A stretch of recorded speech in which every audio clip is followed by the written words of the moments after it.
Hello everyone, আসসালামু আলাইকুম। আজকে দেখাবো যাদের সময় নেই, খুব অল্প সময়ের মধ্যে কিভাবে মাংস রান্না করবেন।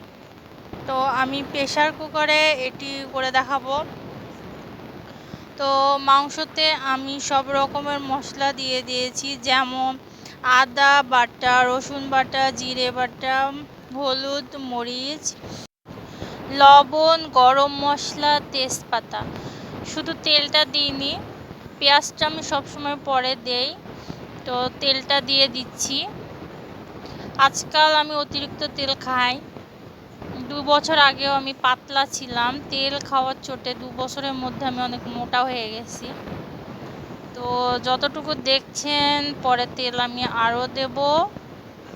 তো কিছু পরিমাণ তেল দিয়ে আমি এটাকে আবার ভালোভাবে মাখিয়ে নেব। অবশ্যই সেটা ভালো করে মিক্সড করে নেবেন হাতের সাহায্যে। ভালোভাবে মাখাই নিলে মশলাটা ভালোভাবে মিশে যায়। তো আমি এটি ভালোভাবে মিশিয়ে নিচ্ছি। অনেকে না কষিয়ে এভাবে মাখিয়ে সিটি দিয়ে নিতে পারবেন, তবে তাতে টেস্টটা কম হয়। আর আমি এটি মাখানোর পর আমি কষিয়ে নিব। আমি চুলা অন করছি। আমি সব সময় 16তে রান্না করি, তো 16তে দিয়ে দিলাম। তো এটা কষাতে দিচ্ছি।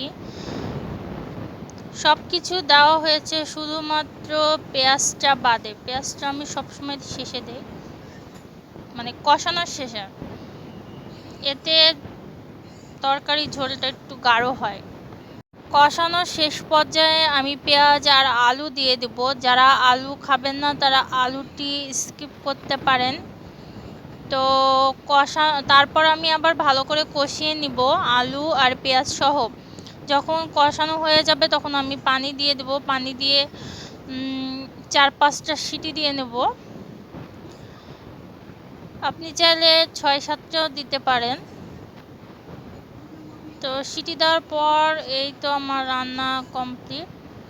তো কি পরিমাণ পানি দিয়েছি এটা দেখাতে ভুলে গেছি। তো ভালো লাগলে অবশ্যই লাইক